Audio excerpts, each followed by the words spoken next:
আসসালামু আলাইকুম সবাইকে। আশা করি সবাই অনেক ভালো আছেন। আজকে আপনাদের জন্য নিয়ে এসেছি নতুন একটা গল্প। আজকে গল্পটা হচ্ছে এক মা ও তার ছেলের গল্প এবং গল্পটা খুবই শিক্ষণীয়। আশা করি আপনারা সবাই অনেক মনোযোগ দিয়ে শুনবেন। মায়ের নাম হচ্ছে খালেদা বেগম এবং ওনার ছেলের নাম হচ্ছে রাশেদ এবং তার বউয়ের নাম হচ্ছে রূপা। রাশেদ এবং তার মা এবং রূপাকে নিয়ে হচ্ছে তাদের ছোট একটা সংসার। হঠাৎ রূপা বের হয়ে গেল। রাশেদ বলল, কই যাও তুমি? রূপা বলল, বাপের বাড়ি। রাশেদ বলল, কেন? নিজের বাড়ি ছেড়ে বাপের বাড়ি কেন? রূপা বলল, নিজের বাড়ি? আর হাসায়ও না। যে বাড়িতে আমার কথার কোনো দাম নেই সেটা নাকি আমার বাড়ি। রাশেদ বলল, অযৌক্তিক কথা বলে সেটা কি কোনো মূল্য কেউ দিবে? দিবে না। রূপা বলল, অযৌক্তিক? কোনটা অযৌক্তিক? আমার সংসার নিজের মতো গুছাতে চাই সেটা, নাকি আমি ভবিষ্যতের জন্য কিছু করতে চাই সেটা? রাশেদ বলল, তোমার সংসার তুমি নিজের মতো করে সাজাও, তাতে কোনো আপত্তি নেই, তবে সেটা মাকে বাদ দিয়ে নয়। কারণ আমার আজ এই অবস্থানে আর তোমার এই বাড়ির বউ হয়ে আসা সম্পূর্ণই হচ্ছে আমার মায়ের অবদান। রূপা বলল, সেই তো একই কথা, তাই না? রাশেদ বলল, রূপা, তুমি এতটা পরিবর্তন কি করে হলে? যে মাকে ছাড়া তোমার এক মুহূর্ত চলতো না, আজ তাকে তুমি সহ্য করতে পারছো না, বলছো বৃদ্ধাশ্রমে রেখে আসতে। তোমার এতটুকু কি বাঁধলো না কথাগুলো বলতে? রূপা বলল, না, বাঁধলো না। সময় অনেক কিছুই পরিবর্তন করে দেয়, তাই নিজেকেও সময়ের সাথে পরিবর্তন করতে হয়। রাশেদ বলল, তাই বলে যে তুমি আমার মাকে বৃদ্ধাশ্রমে রেখে দিবে, যে তোমাকে নিজের মেয়ের মতন আদর করে? রূপা বলল, হ্যাঁ, যদি তাকে রেখে আসো তবে আমি বাড়ি ফিরব, না হলে নয়। রাশেদ রাগ করে বলল, তাহলে তোমাকে কখনোই বাড়ি ফিরতে হবে না। আর মনে রেখো, তোমার মা বাবা আছেন, তারাও বৃদ্ধা হয়েছেন। তোমার নিজেরও ভাই ভাবি আছে, সে যদি এমন করে তাহলে কি পারবে সহ্য করতে? রূপা বলল, আমার মা তোমার মায়ের মতন এত জ্বালাতন করেন না, আর আমার ভাইও তোমার মতন না। রাশেদ বলল, সেটা সময় বলে দিবে কে কেমন। আর বান্ধবীদের সাথে যে তুমি আমাকে নিয়ে গর্ব করো না, সেটাও কিন্তু আমার মায়ের অবদান, যাকে তুমি তুচ্ছ তাচ্ছিল্য করছো আজ। সে আমাকে জন্ম দিয়েছে, বড় করেছে। আমি না খাইলে তার গলা দিয়ে খাবার নামেনি। আমি অসুখ হলে তার চোখের ঘুম হারিয়ে যেত। যখন যা চেয়েছে সেটাই দিয়েছে। নিজের ইচ্ছেগুলো কবর দিয়েছে আমার শখ পূরণ করতে গিয়ে। সর্বোপরি আমাকে আজ উপযুক্ত করে তুলেছে। আর তোমার নিশ্চয়ই মনে আছে, তোমার বাবা যখন আমাদের সম্পর্ক মেনে নিচ্ছিল না, তখন কি না করেছে। এসব তুমি ভুলে যেতে পারো, আমি না। অতটা অকৃতজ্ঞ আমি না। তোমার মতো হাজারটা মেয়ে ছাড়তে পারে, কিন্তু আমার মাকে না। কারণ আমার মায়ের পায়ের নিচে হচ্ছে আমার জান্নাত, আর সে জান্নাত আমি ছাড়তে পারবো না। এখন তুমি আসতে পারো। ওই মুখ আর আমি কখনো দেখতে চাই না। দূর হও। ব্যাগ হাতে করে হনহনিয়ে বের হয়ে গেল রূপা। মাস 6 আগ থেকে রূপার এই পরিবর্তন দেখা যাচ্ছে, কারণ 6 মাস থেকে রাশেদের মা খুবই অসুস্থ। মাঝে মাঝে রূপার উপর একটু বেশি চাপ পড়ে। রাশেদ ওকে যথাসাধ্য সাহায্য করে, যাতে চাপে পড়ে রূপা ভেঙে না পড়ে। রাশেদের বিয়ের পর হতে রাশেদের মা রূপাকে কোনো রকম কাজ করতে দেয়নি। বলতো, আমি যখন পারবো না তখন তুমি করবে। আমাকে মায়ের মতো রেঁধে বেড়ে খাওয়াবে, অনেক যত্ন করবে। এখন যেহেতু আমি পারি, এখন আমিই করি। অন্যদিকে রূপা রাশেদের মাকে কখনো শাশুড়ি ভাবত না, নিজের মায়ের মতনই মনে করত। ব্যবহার আচার আচরণে তাই প্রকাশ পেত। কিন্তু সেই সময় পাল্টেছে। রূপার অনেক পরিবর্তন হয়েছে। অনেক দিন ধরেই ও বলছিল রাশেদের মাকে যেন রাশেদ বৃদ্ধাশ্রমে রেখে আসে। এতদিন রাশেদ তাকে অনেক বুঝিয়েছিল, এখন আর সম্ভব না। কিছুদিন যাবৎ ও চেঁচামেচি মাত্রাটা অনেক বেশি ছাড়িয়ে গিয়েছে, আর সহ্য করা সম্ভব হচ্ছে না রাশেদের পক্ষে। কিন্তু সাম্প্রতিক কিছুদিন যেন ওই এই কথাটার মাত্রা আরও একটু বেশিই বেড়ে গেছে। কথায় কথায় রাশেদের সাথে ঝগড়া করে, রাশেদের মায়ের সাথে অনেক খারাপ ব্যবহার করে। রাশেদের মা রাশেদকে না বললেও রাশেদ সব কিছু বুঝতে পারে, তার মা কতটুকু কষ্ট পান। আড়ালে আড়ালে রূপার এই বদলে যাওয়াতে রাশেদের মায়ের অন্তরে আঘাত করে।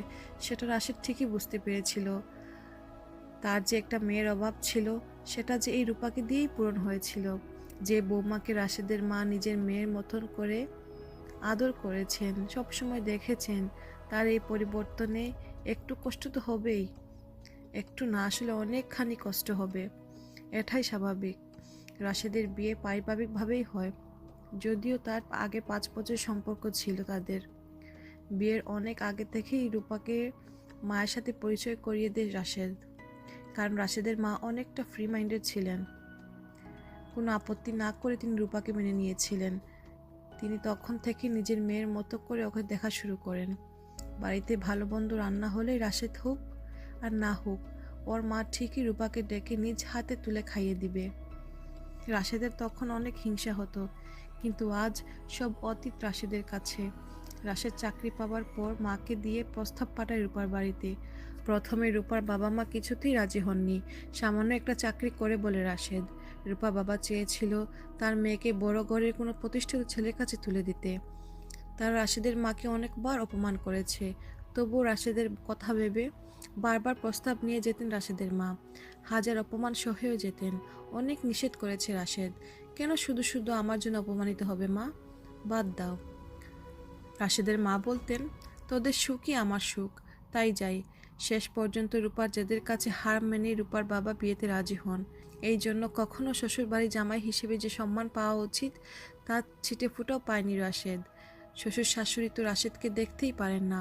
ওই বাড়িতে একমাত্র রূপার ভাবিই ছিলেন যে রাশেদকে পছন্দ করতেন। কোন অনুষ্ঠানেও রাশেদকে আমন্ত্রণ করা হতো না। এরপর পেরিয়ে গিয়েছে 3টি বছর। সুখে দুঃখে একসাথে ওরা বেশ ভালোই ছিল, কিন্তু মাস 6 আগ থেকে কেন যেন রূপার ভেতর একটা পরিবর্তন লক্ষ্য করে রাশেদ। আগের মতন সে মায়ের সাথে মিশে না, কথা বলে না। আর মা অসুস্থ হবার পর থেকেই তো তার চূড়ান্ত রূপ নেই।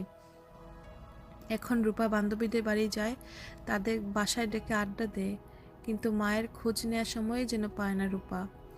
এতদিন যে সমস্যাটা তিল তিল করে দানা বেঁধেছিল, আজ তার চূড়ান্ত সমাধান হয়ে গেল। কথায় আছে, বিপদে পড়লে প্রিয় জিনিসটাকে ত্যাগ করতে হয়। রাশেদও তাই করেছে, তবে যেটার বিনিময়ে করেছে তার মূল্য কেউ কখনোই দিতে পারবে না। সেটা হচ্ছে রাশেদের জান্নাত, ওর মা, যার ঋণ কেউ কোনোদিনও শোধ করতে পারবে না। রাশেদের মা বলল, কি রে রাশেদ, তোর মন খারাপ কেন? কই মা, আমি ঠিকই আছি। আমার কাছে লুকাস না। বৌমা চলে গেছে বলে তোর মন খারাপ? না মা, যার যাওয়ার সে তো যাবেই। কোনো কিছু দিয়ে তাকে ধরে রাখা যায় না। আমাকে না হয় অন্য কোথাও রেখে আসতি। রাশেদের মা বলল। রাশেদ বলল, না মা, সেটা হয় না। তুমি কেন যাবে? এসবই তো তোমার। আর তুমি যাকে নিজের মেয়ের মতন মনে করতে, সে আজ তোমাকে পর করতে বলে। আমি কি করে তোমাকে পর করব বলো মা? যে মা আমাকে জন্ম দিয়েছেন, বড় করেছেন, হাতে ধরে হাঁটা শিখিয়েছেন, তাকে কি করে পর করি বলো? তার চেয়ে এইটাই ভালো। রাশেদের মা বলল, খোকা, তুই অনেক বড় হয়ে গেছিস, অনেক বুঝতে শিখেছিস। তবে দেখিস, নিজের ভুল বুঝতে পেরে বৌমা আবার ফিরে আসবে। এই বলে রাশেদের মা নিজের চোখের পানিটা মুছে নিল। নিজ হাতে রাশের চোখের পানি মুছে দিয়ে মাকে বুকে টেনে নিল। এখন মার বুকে স্পর্শ পেয়ে এতটা সুখী মনে হচ্ছে রাশেদের নিজেকে, যা বলে বোঝানো যাবে না। রাশেদও তার মাকে নিয়ে আর শক্ত করে জড়িয়ে নিল। এই সুখের জন্য হাজারটা রূপাকে ছাড়তে পারে রাশেদ। মাকে আজ ডাক্তারের কাছে নেয়ার কথা, তাই আর দেরি না করে রওনা দিল রাশেদ। অনেকগুলো টেস্ট আর দৌড়ঝাঁপ করে বাড়ি ফিরল। ডাক্তার প্রেসক্রিপশন করে দিয়েছেন, নিয়মিত ঔষধ খাওয়ালে ইনশাল্লাহ অনেকটা সুস্থ হবেন বলে ডাক্তারের বিশ্বাস। মা, বাড়ি এবং অফিস, এই নিয়ে বেশ ব্যস্ত সময় যায় সারাদিন রাশেদের। কিন্তু রাত হলেই রূপার কথা মনে পড়ে সেই আগের স্মৃতিগুলো। যে মা রূপাকে নিজের মেয়ের মতো করে দেখত, তাকেই আজ সহ্য হচ্ছে না রূপার। কি করে পারল রূপা? ও নিজের বাবা মাও আছে, তারা বৃদ্ধ হয়েছে, তাদেরও কি ও অভাবেই রেখে আসবে? প্রায় 1 মাস হতে চলল রূপা চলে গেছে, একটাবার ফোনও করেনি, কেমন আছে জানতেও চায়নি। কি করে পারছে ও রাশেদকে ছেড়ে থাকতে? রাশেদ এর বুকে মাথা না রাখলে রূপার তো ঘুমই হতো না। আর সেই রূপা গত 28 দিন যাবৎ একটাবার খোঁজও নিল না। ব্যস্ততার কারণে রাশেদও খোঁজ নেয়নি। যে চলে যাওয়ার সে চলে গেছে, পিছু টান রেখে কী লাভ, শুধু কষ্ট বাড়ানো।